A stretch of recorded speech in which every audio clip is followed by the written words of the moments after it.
Hi. I'm going to share a little bit about my journey since I left Google. My last video was about why I left Google, and I wanted to share kind of the next step in the journey, which it's been about, 5 months now that since I've left. In the first few months, I mean, my plan was really not to make any conscious plans and really to surrender to the subconscious and flow of consciousness to see what was unfolding, what was really calling me. So for the first few months, I think the things that I was expecting to come up came up. So my struggle with having so much time on my hands, before I was like short of time, chasing time, trying to catch up.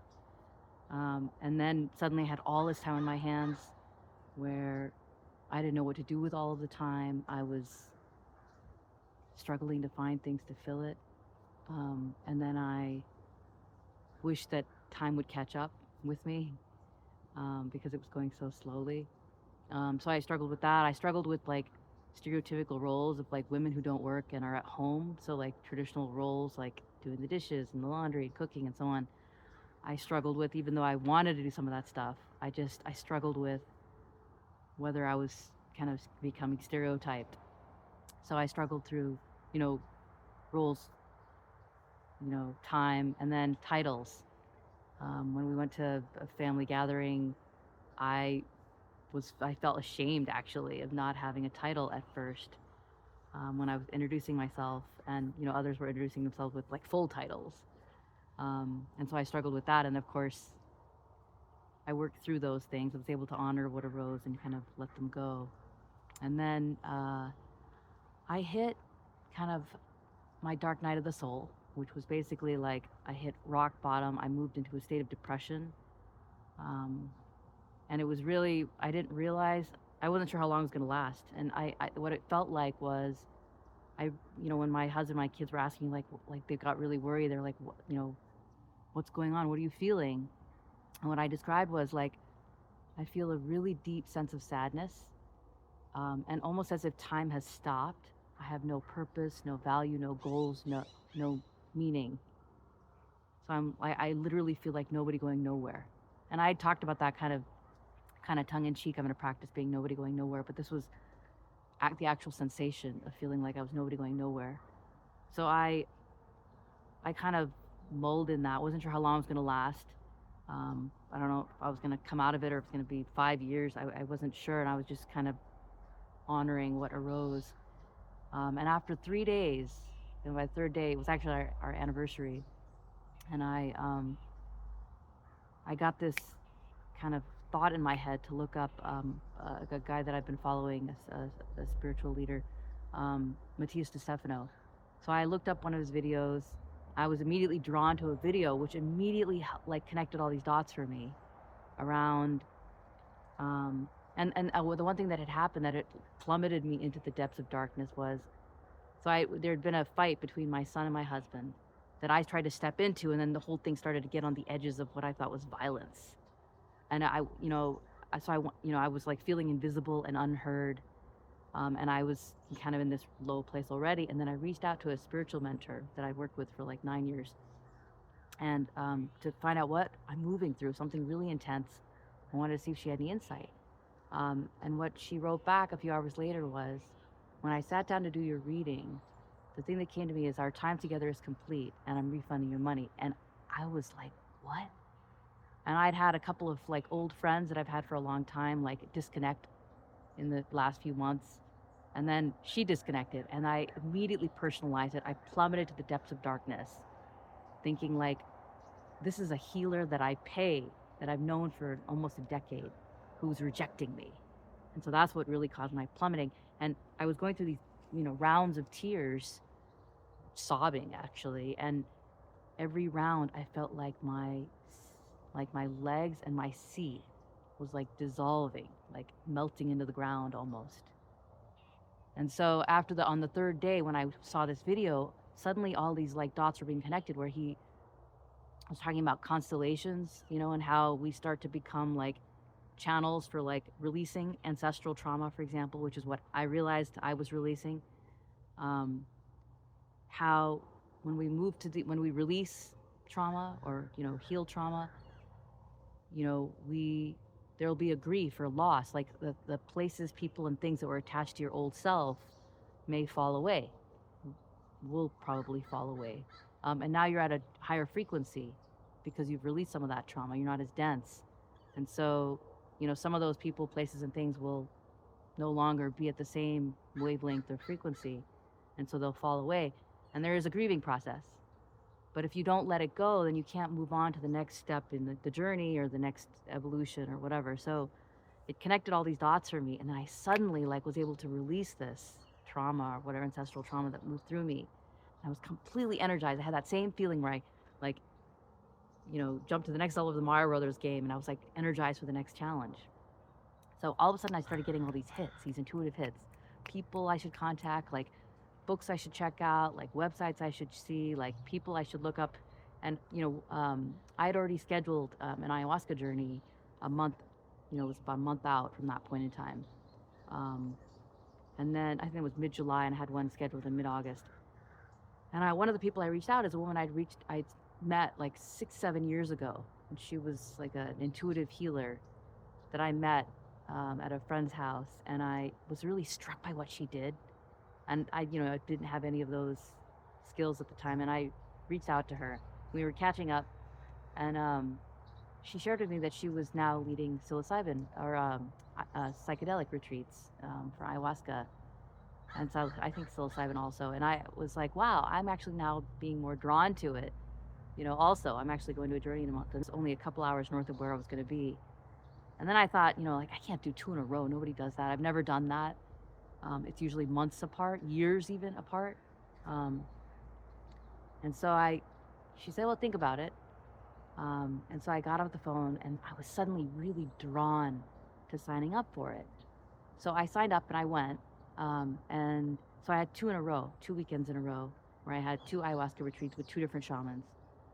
So the first one that I went to, I'll share these 2 and then the rest of my journey in another video. But essentially, I flew to Ashland, which is where I am now, actually. And there was only 7 people in this particular meditation retreat. And then there was the shaman and the guide. And, on day 1, I was kind of mingling with folks, and we started the journey. And that night was like I'd had the handful of other times I had done actually ayahuasca or psilocybin, where I started feeling movements, the vibrations of the music through my hands, and they started moving in what looked like mudras a little bit. So I kind of experienced that. The second day actually, what started happening was not uncommon for me in a lot of group settings. And I've never really understood it, but I always feel like a bit of an outsider, like an alien, I don't fit in.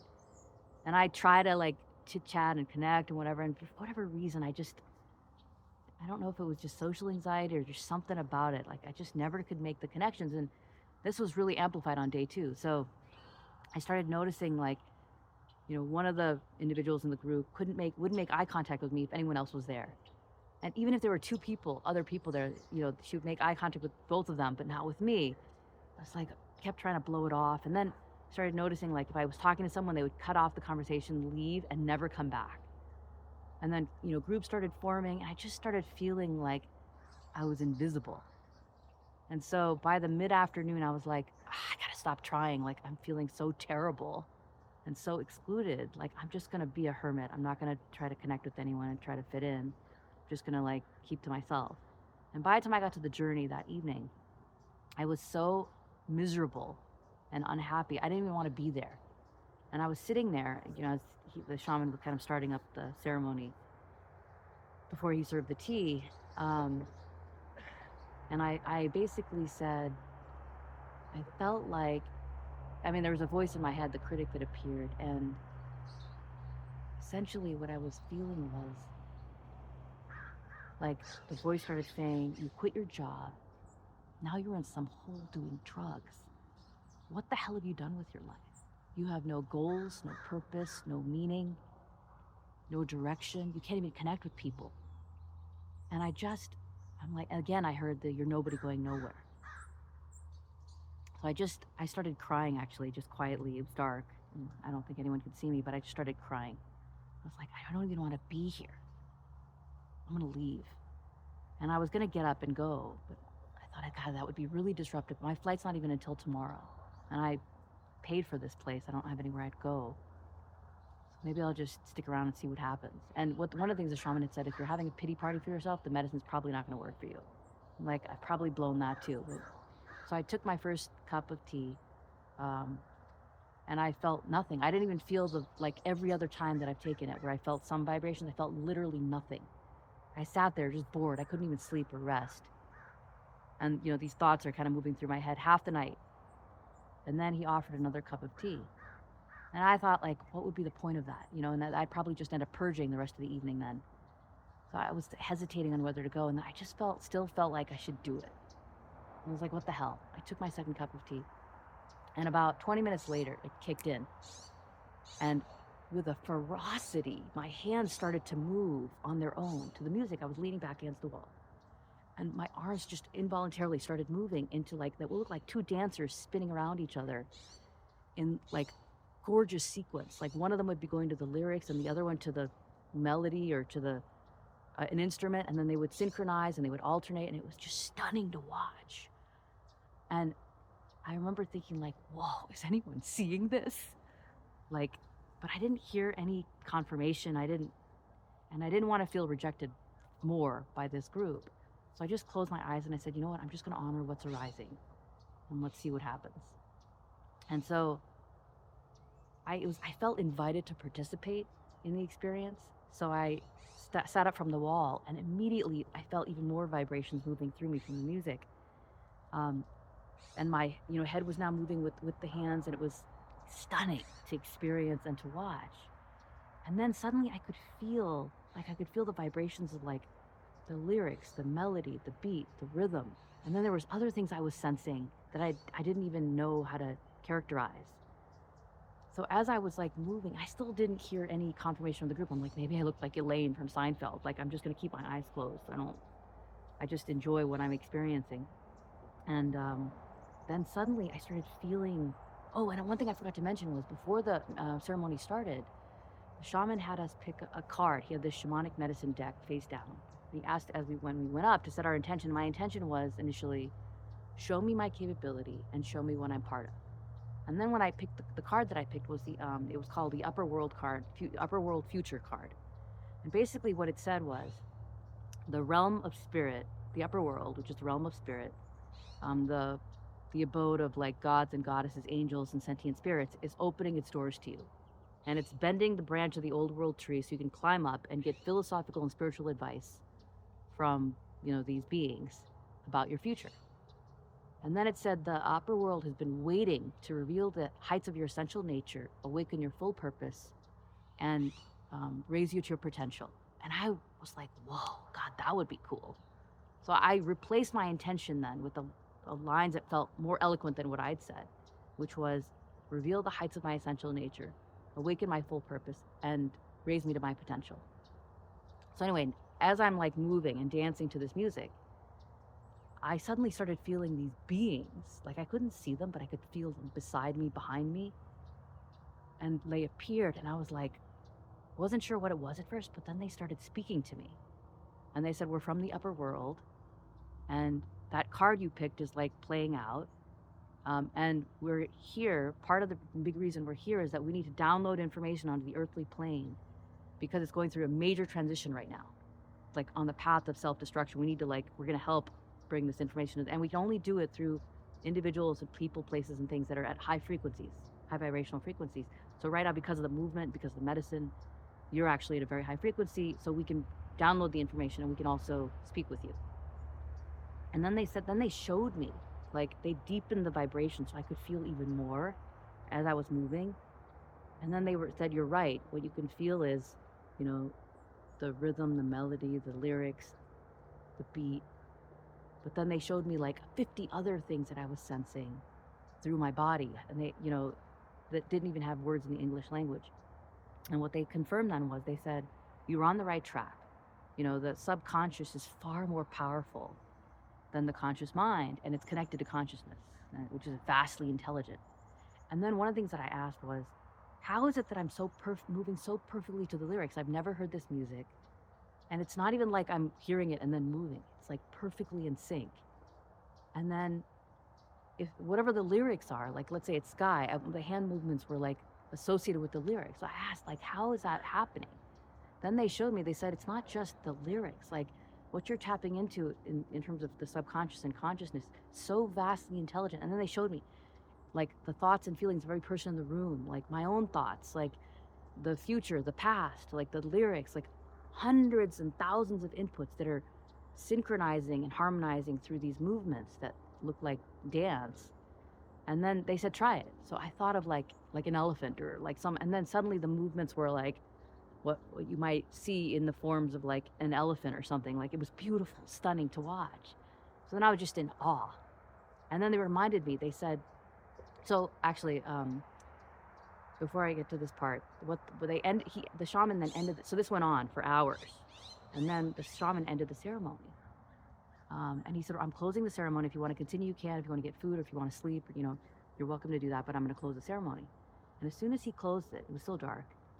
One of the woman who couldn't make eye contact with me all day, she said kind of quietly, she said, Shalini. I was like, what? She goes, your dancing was so mesmerizing. And then I was like, what? And all of a sudden, everybody started talking at once. One guy was like, oh my God, that's the most beautiful dancing I've ever seen in my entire life. It looked supernatural, celestial, regal, gorgeous. And he was like, you know, with the shadows and stuff, like you look like you had like 10 arms and multiple heads, like a dancing goddess. And then another woman across the way said, from my vantage point, it looked like there was like a bunch of people dancing with you and you were like this great conductor. And then the guide, the woman that I had reached out to, said, were you communicating with other beings? And I said, yes. She said, it looked like you were doing sign language with them, or you were speaking with them. And then the shaman said, we were all secretly watching you the entire time. And I said, I didn't even know because my eyes were closed because I was so nervous about being rejected. And then I heard these beings, and what they said was, your whole life you've tried to fit in by morphing to like the system, structure, and people around you out there. And you know, they reminded me my intention, reveal the heights of your essential nature. They said, this is a glimpse of your essential nature. And they said, look how it's being received when you are your truest self. Like supernatural, celestial, regal, vastly intelligent, highly dynamic, beautiful, stunning. Like these are the words that are being described and of you.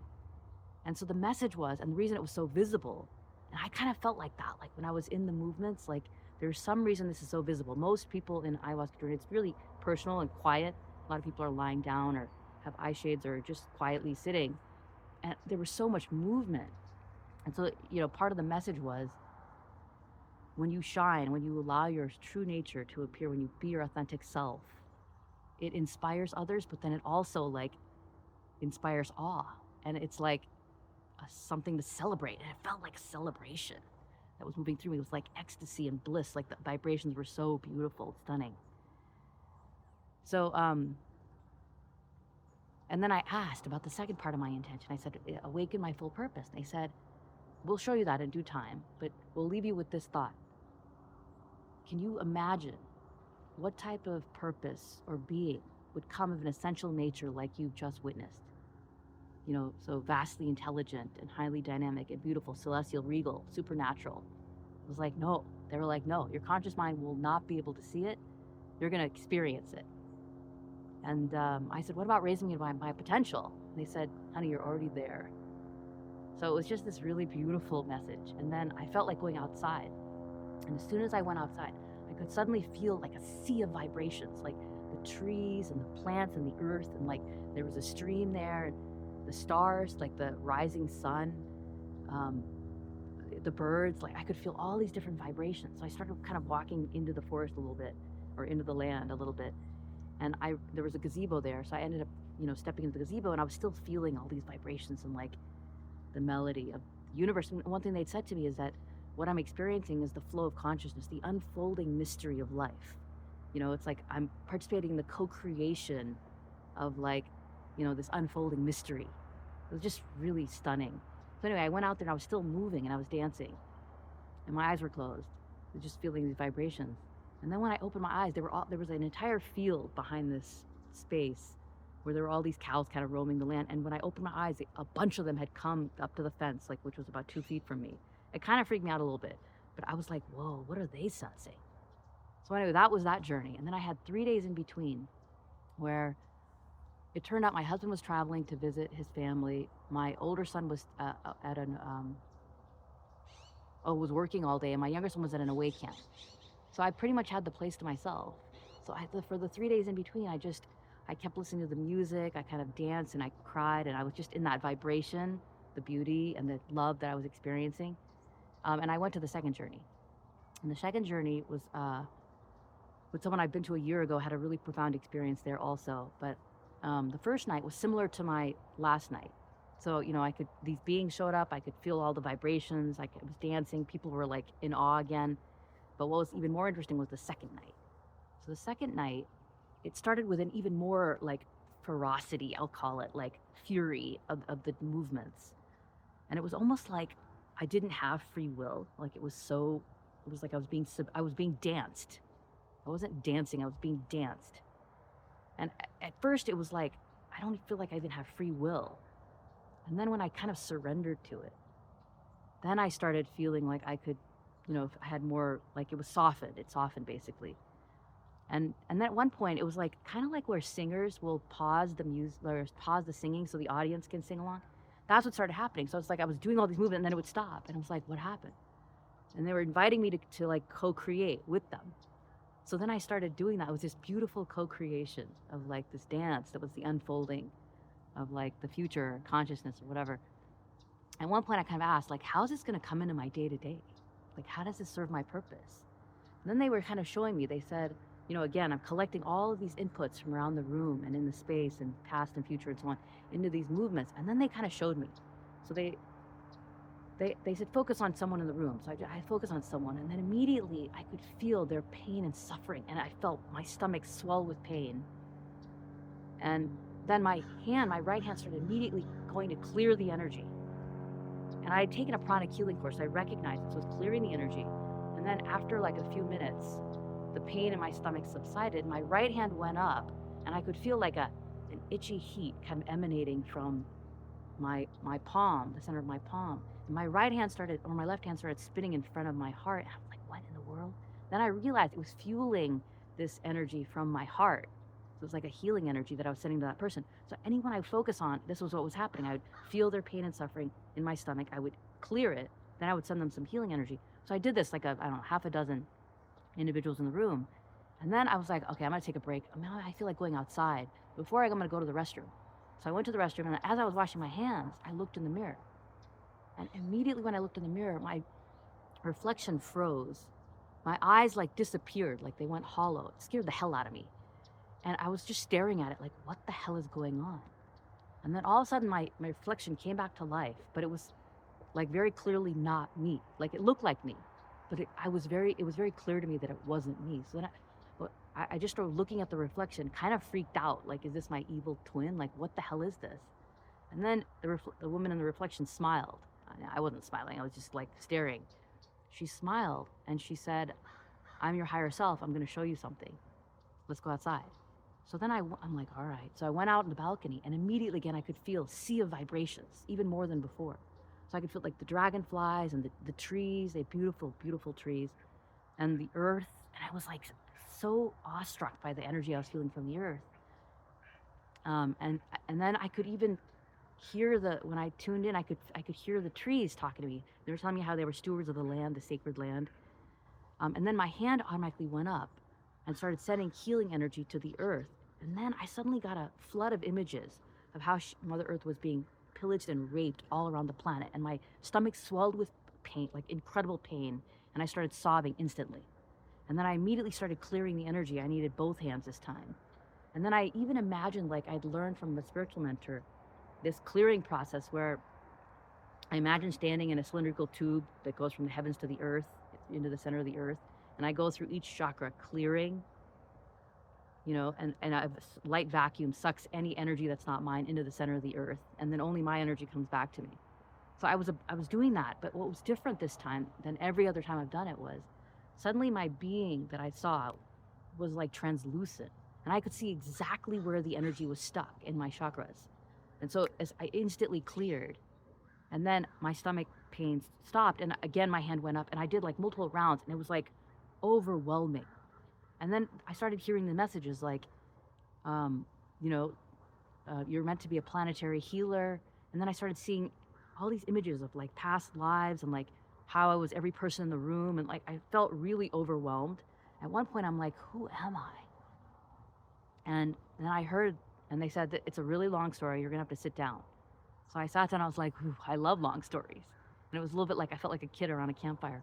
And um, they said that, and they started doing this motion. I was like, what is that? And they said, it's a story that's been since the beginning of creation, you know, as old as time, older than time. And it's a story of every being that's ever been created. And it's your story. And they said that consciousness kind of created all these different beings as like, you know, manifestations of itself. And some of them it threw into the depths of darkness to see, you know, when would it find its way home? And so it asked this question, am I? And it would wait until that being was awakened and would say, I am. Am I? I am. Am I? I am. And it would do this with every being. So they were sharing it. It was beautiful. And then they said, you know, then they started to show me that was, then my heart, this woman that I saw in the reflection introduced herself. She said, my name is Anya. I'm your higher selves. I live in the upper world. I'm from Star Nation Sirius. I'm an ascended master, and I'm you. You're me. I've come through you to, along with a bunch of other celestial beings. I think he said like 1,000 or something, but a bunch of other celestial beings that are here to help heal the planet, including humanity. And I was like, whoa, like in wondering like how real it was because it was so stunning and way off the deep end from anything I'd heard. And they said, okay, now we're going to show you something. So then we went inside. And then what they were saying was that, and they showed me my whole history. You know, they said, we threw, you know, consciousness threw you into the darkness too. We threw you into the 3D world where you were surrounded by scientists, engineers, like doctors, lawyers. And, you know, in a 3D world where like you disconnected from self and other, from your body, and you chased the metrics on the outside, and you struggled and you suffered and you accomplished. But you realized it was harrowed, like a hollow existence, those accomplishments. You know, and they shared with me my journey and, you know, why I quit Google and like all of these things that happened, why I was drawn to certain things, like these healing methodologies, and then what they were sharing with me was, they said, you know, they shared a tree of life, and they said the roots or the, is like the trauma, the past, the ancestors. And they said, you spent like the last 5 to 7 years healing trauma. You were drawn to you weren't, no coincidence, you were drawn to all these healing methodologies like MFR and TRE and EMDR and pranic healing and chakra healing and like psychedelics, all of these things to like heal the trauma. And you even did an ancestral healing program where you were healing like your ancestry. And so that allowed you to clear enough to start to step in more, be more present in the middle world, the trunk of the tree, which is the 3D world we live in, the present. And so you started to become more authentic. You started to like hear us, our voice. You started to trust the intuition. And you quit your job and you started to tune in, follow your heart. And that's what started. And of course, it was no coincidence you were led to these journeys that allowed you to now access the upper world, the branches and the leaves of the tree, so you can get spiritual advice about your future. And so they said, you know, there's nothing for you to actually do except to honor what arises and follow your heart, and it will take care of everything else. And then they said that now that all three are open, it's not about staying in the upper world. You need to traverse all three worlds to stay completely connected to unity consciousness. So they showed me that. They said when the music was playing, what I was experiencing was like ecstasy, bliss, like the unfolding of the future. When the music stopped, I went to the lower world where, and the first time it happened, it felt like the atomic bomb, like melting my body into the earth, very painful, really dark. And then the second time it occurred, I felt like I was sitting on some throne in Egypt, and there was like snakes coming up the throne, and the Nile was overflowing with blood, like scenes of death and destruction. And the point they were making was that the darkness is as much a part of consciousness as the light. There is no right and wrong. There is no dark and light. They're all like part of consciousness and necessary for evolution. And then I asked about my husband. So he's been my polar opposite. Like, we could not be more polarized in our views. We don't even agree on death in kind of as the joke. And what they showed, and I asked about him, and they said, and then they showed me how in all of these lives, we'd had all these lives together where we were spiraling, playing all these different roles for each other. And they said, he's an ascended master too. He's gone deeper into the darkness than you in order to be your polar opposite. And I said, is he going to align with me in this life? And they said, yes.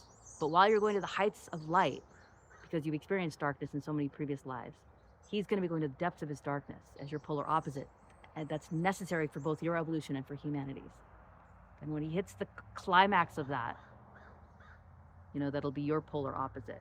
He will crack open and you'll both align and be moving forward in this journey, which is really exciting. And so and the one thing I left with, really big thing that I left with that's relevant to this next journey that I'll share in the next video, was that I could viscerally feel the love that's in every molecule, in every particle, in every leaf and branch and like piece of dirt, piece of dust, like the love that we're immersed in, surrounded by, like showered in, like drowning in.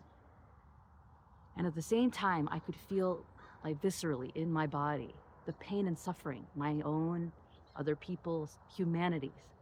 So what was like moving me to so many tears was like holding both of these things, like the love that we're surrounded and immersed in, and the pain and suffering of humanity. And the beauty and the irony and the sadness of that was like crushing. It was crushing. And so that was what I really left with, was like desperately wanting to bridge that gap, but holding space for both. So I'm going to leave you with that, and you're going to see what happens in the next journey, the next part of the journey. Thank you so much for tuning in.